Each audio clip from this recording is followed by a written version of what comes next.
This week, the Russian government warned that the economy will enter a recession next year due to falling oil prices and capital flight. That's because Russia's oil revenues are the backbone of its economy. Trump is aiming to exploit this key weakness. Russia's war economy is in serious trouble due to Trump's tariffs. Oil markets have dropped by about 15% since the beginning of the month, and Russian oil Urals has fallen below $50 per barrel. This is bad news for Putin, who is using all of Russia's oil revenue to finance his senseless invasion. To understand how this affects Russian soldiers on the front lines, we need to understand how dependent Russia is on its oil income. Here are more details. Oil and natural gas have historically been twin pillars of Russia's budget and revenue system. In recent years, oil has become more important than ever in modern Russian history. Europe used to be a major buyer of Russian gas, but that has changed in the past 2 years. They still buy some gas, but much less than before. Oil has become extremely important. Oil and gas make up between 30% and 50% of Russia's annual budget revenues, with oil increasingly making up the largest share of that. In the past 3 years, Putin has significantly increased spending. The military budget has tripled. This is an interesting correlation, though we don't know the exact figures, since we can't be sure what to trust from Russia. But the official figure from last year stated that Russia earned about $100 billion from oil, which more or less matches what it spends on its military.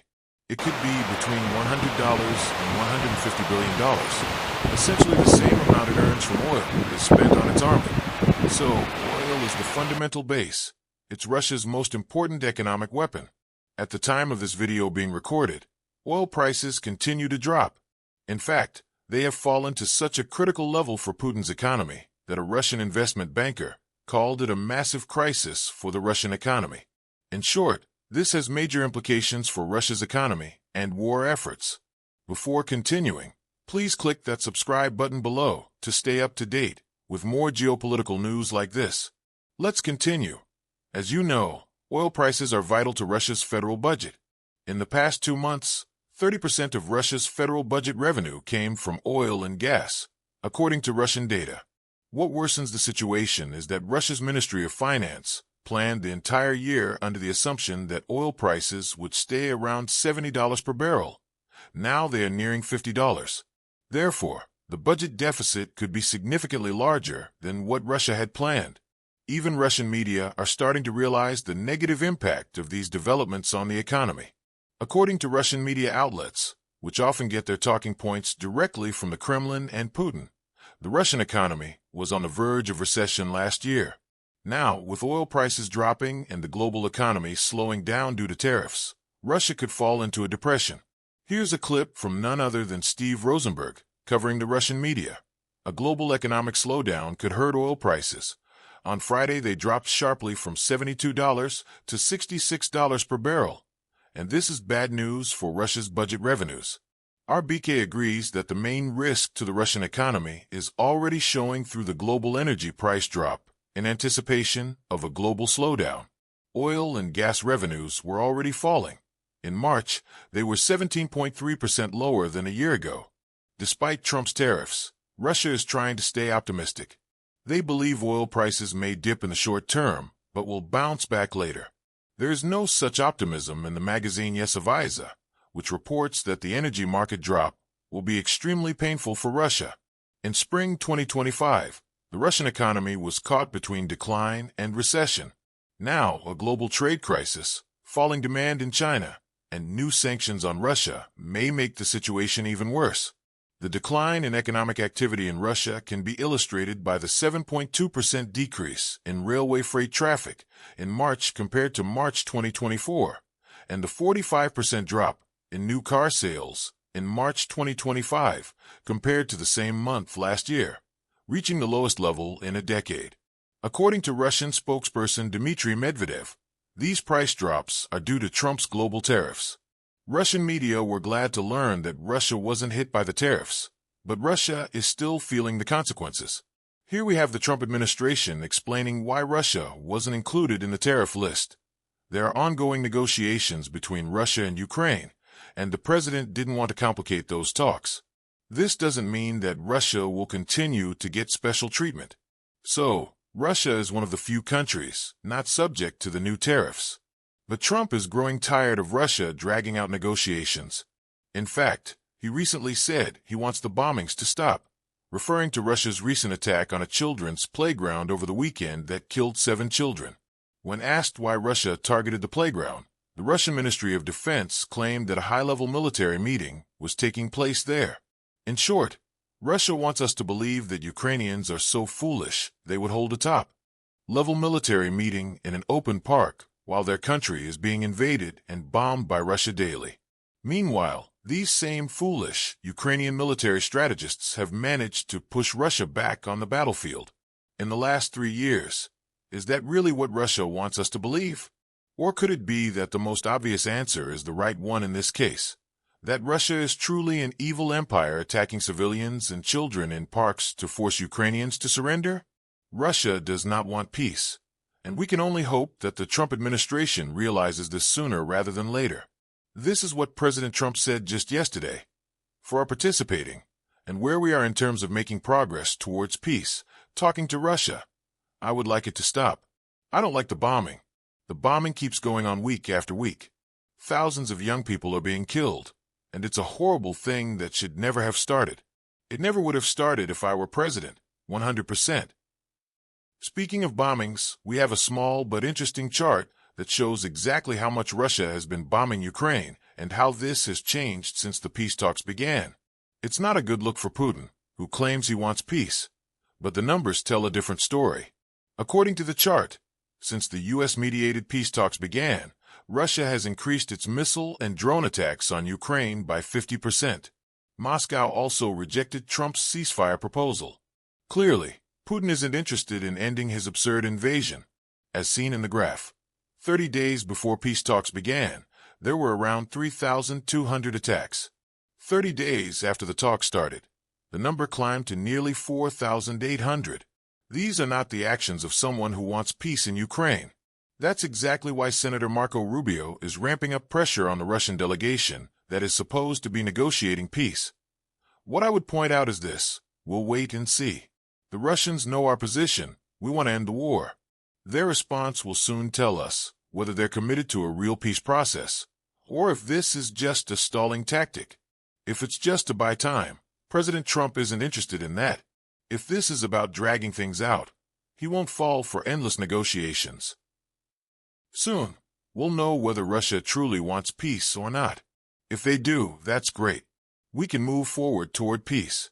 If not, then we'll need to reevaluate our position and future actions. This is about action. If you're interested in peace, you stop fighting and set conditions under which you're willing to end the war. And they have to be reasonable conditions, not crazy ones. If you're not interested in peace, then you drag it out and make excuses. But we're not going to be dragged into that. If the Russians are preparing to start another military campaign, then we'll know they're not interested in peace. Right now, they are targeting another Asian area. The reaction you're seeing is in response to what's happening in Ukraine. I understand they're violating the ceasefire again, not a good sign. If we have a true ceasefire, which is what we want, a full ceasefire, then nothing should be exploding. Russia is attacking Ukrainian civilian buildings using glide bombs. This technology dates back to World War II, but Russia has adapted it to modern aerial defense challenges. These glide bombs have caused devastating damage in Ukrainian cities. That's why today we have none other than former Navy Air and Land Team 6-member Chuck Farr explaining how these glide bombs are impacting the war and how Ukrainians are now countering them. This is a Russian glide bomb drone. We're watching archival footage from the Russian Ministry of Defense. Glide bombs are cheap, highly destructive, and incredibly hard to stop. They can weigh up to 1.5 tons, fly up to 40 miles, and explode with immense force. Russia is achieving new victories in eastern Ukraine with help from these bombs. Local officials report a bomb struck on a apartment building in Kharkiv last night. They're also being used on the battlefield. High above the scarred landscapes of eastern Ukraine, a Russian Su-34 flies with a heavy payload, the Kremlin's blunt instrument of choice, the glide bomb. These modified Soviet relics, once crude freefall munitions, have been fitted with wings and basic guidance systems. transforming them into tools of terror. I'm Chuck Farr, former leader of the CA Air and Land Team 6 for Business Basics, and today we're examining the evolution of the Russian glide bomb. From the rubble-strewn streets of Aleppo to the shattered apartment blocks of Kharkiv, Russia's glide bombs have carved a path of destruction, evolving from battlefield curiosities into the central pillar of Moscow's aerial campaign. But as Ukraine's defenders adapt, a new chapter is emerging. One where electronic warfare is turning Russia's miracle weapons into misfiring duds. The story of Russia's glide bombs doesn't begin in Donbass, but in the dusty chaos of Syria's civil war. Starting in 2015, Moscow's Air Force honed its tactics against a patchwork of rebel factions and civilian enclaves. Syria became a testing ground for Russia's aerospace forces, a place to trial both pilots and payloads. Among the weapons deployed were early versions of the FAB-500 glide bombs, equipped with crude guidance kits. These bombs, launched from Su-24s and Su-34s, allowed jets to strike from a safe distance, avoiding the irregular air defenses of groups like the Free Syrian Army or ISIS. In Syria, the goal of the glide bomb was simple: maximize destruction, minimize risk. Launched from 30 to 40 kilometers away, they slammed into markets, hospitals, and rebel strongholds with devastating effect. Precision was secondary to explosive power. Half-ton warheads turned city blocks into craters. The Kremlin didn't care about accuracy. The goal was to break morale and crush resistance. By 2018, glide bombs had become a hallmark of Russian strategy in Syria, a cheap and effective way to project power without risking aircraft. By February 2022, Russia's aerospace forces brought this brutal lesson to Ukraine. What began as a sporadic tool in Russia's invasion evolved, by 2025, into the cornerstone of Putin's strategy. The numbers tell the story. In a single week last September, Russia launched over 900 glide bombs across an 800-mile front. These aren't surgical strikes, they are sledgehammers, intended to break Ukraine's will to fight. The glide bombs raining down on Ukraine today are a family of modified Soviet munitions, upgraded with the UMPK guidance kit, a low-cost add-on that gives them foldable wings and satellite navigation. Russia's lineup includes FAB-500M62, the workhorse, a 500 kilograms high-explosive bomb with a 60 to 70 kilometers range, the most common falling daily on Ukrainian positions. FAB-1500, a 1.5-ton giant introduced in 2023, capable of leveling fortified defenses with a 50 to 60 kilometers range and a 700 kilograms warhead. FAB-3000M54, the heavyweight deployed in mid-2024, packing 1,000 kilograms of explosives into a 3-ton bunker buster. UPAB-1500B, a purpose-built glide bomb with advanced satellite guidance and a 90 kilometers range. All of these weapons share one feature: they're cheap. A UMPK kit costs just $20,000 to $25,000, a fraction of the millions needed for cruise missiles like the KH-101. And with tens of thousands of FABs and Soviet-era stockpiles, Russia has an endless supply, making glide bombs the perfect tool for Putin's war of attrition. These guided munitions often hit civilian buildings across Ukraine, from Kharkiv to Zaporizhia. In 2024 alone, the UN reported 360 civilian deaths and 1,800 injuries due to glide bomb attacks, triple the casualties of 2023. A single FAB-3000 can flatten a multi-story apartment block, turning homes into tombs. Russian commanders claim military necessity, but the pattern is clear. Terror is the objective, and apartment buildings are the target. NATO versus Russian glide bombs. How do Russia's glide bombs compare to NATO's? Western equivalents, like the U.S.-made Joint Direct Attack Munition, JDAM, and the Extended-Range JDAMER, offer a sharp contrast. NATO's DAMs have a circular-era probable CEP of just 5 to 10 meters, thanks to encrypted GPS and inertial backup. Russia's UMPK-guided bombs, reliant on the less robust GLONASS system, have a CEP of 20 to 30 meters, often worse. NATO bombs also have better range. The JDAMER reaches 70 to 80 kilometers, while ground-launched small-diameter bombs supplied to Ukraine go up to 110 miles. Russian jets compensate by flying higher to gain range, but this makes them more vulnerable. NATO bombs feature encrypted signals and anti-jamming tech. Russia's GLONASS-reliant bombs are unencrypted, a critical weakness Ukraine has exploited. For 2 years, Putin's glide bombs seemed unstoppable. Ukrainian Patriots, S-300s, and even F-16s could shoot down Su-34s, but not the bombs themselves. Small, unpowered, and with no heat signature, the bombs defied traditional missile defenses. By mid-2024, Russia was pounding Ukrainian lines with impunity, softening them for infantry assaults that captured Avdiivka and approached Pokrovsk. Then something changed. Ukraine's electronic warfare engineers cracked the code. Enter the Lima Jammer, a homemade system that not only floods signals with noise but targets the bomb's navigation receivers with a mix of jamming, spoofing, and cyber attacks. These systems flood the airwaves, severing the satellite links and causing bombs to veer off course. The results are dramatic. What once required one FAB-500 to destroy now takes 8 or even 16 bombs to hit accurately. Russia's unofficial Telegram channel fighter bomber lamented in February 2025. All satellite-guided correction systems have left the chat. 3 attacks stand out as the most savage of the war, a testimony to Moscow's relentless terror campaign. First, January 28, 2025, Safarisa. 2 FAB-500s slammed into an industrial site just as workers were clocking out, killing 13 and injuring 122.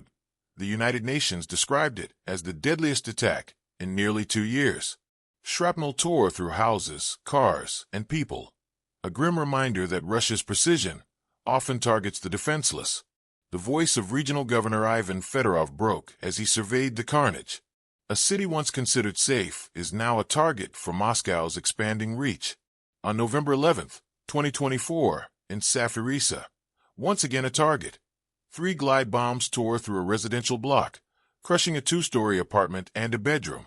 1 person died, and 21 were injured, including a 4-year-old child whose screams pierced through the smoke. The National Police documented the aftermath: lives destroyed, buried under rubble. A Kremlin attack on civilians disguised as a military target. On February 1, 2025, in Poltava, a glide bomb leveled a residential building 150 miles from the front, killing 14, including 2 children. Emergency teams crawled through the debris as screams echoed. Clothes and toys were scattered like confetti. A Ukrainian official called it a war crime. Russia just shrugged. These are not accidents. Glide bombs, FAB-500s, FAB-100s, fell on apartment blocks and schools, not bunkers. Moscow's count: 360 civilian deaths in 2024 alone, according to the United Nations. Precision is irrelevant. Terror is the goal. Ukraine endures, but every crater leaves a scar on a nation struggling to breathe freely. High-value targets, fortifications, logistical centers. Those doomed apartment buildings are now shielded by Ukrainian electronic warfare, turning Russia's once deadly precision strikes into risky gambles. Russia's failure rate is rising. At the start of 2023, glide bombs hit within 20 to 30 meters of their targets 70% of the time. By late 2024, that number had dropped to less than 40%, with many Russian glide bombs veering off course by kilometers. A report dated March 18, 2025, cites Ukrainian manufacturers, stating that the deployment of Lima has reduced accuracy, rendering glide bombs ineffective in key sectors like Kharkiv and Zaporizhia. People are breathing a little easier. Russia's attempts to adapt, changing frequencies, adding antennas, have failed, while Ukrainian teams rebuild wreckage and adjust their jammers in real time. This is not just a technical victory, it's a strategic disruption. Every Su-34 sortie that costs millions in fuel and maintenance now risks failure for little gain. Ukraine's electronic warfare network, portable, scalable, and increasingly omnipresent, has saturated the front, rewriting the script of Russia's air war. Where Patriots and F-16s were too few to stem the tide, electronic countermeasures are proving to be the great equalizer. Looking ahead, Russia's glide bombs remain a threat. Their sheer volume, 3,500 launched each month, means some will still hit, especially in less defended areas. But the golden age of the UMPK, as Fighter Bomber calls it, is fading. Ukraine's electronic warfare revolution is a testament to its ingenuity under fire, a David and Goliath story playing out in the electromagnetic spectrum. Nevertheless, the war continues. Russia could still improve its Glasnost bombs, with encrypted guidance, longer ranges, inertial backups, or lean more heavily into drones and missiles. For now, UK-provided jammers are holding strong, turning Moscow's terror weapons into expensive fireworks in the skies over Donetsk and Sumy. The silent killers are losing their voice, one misdirected strike at a time.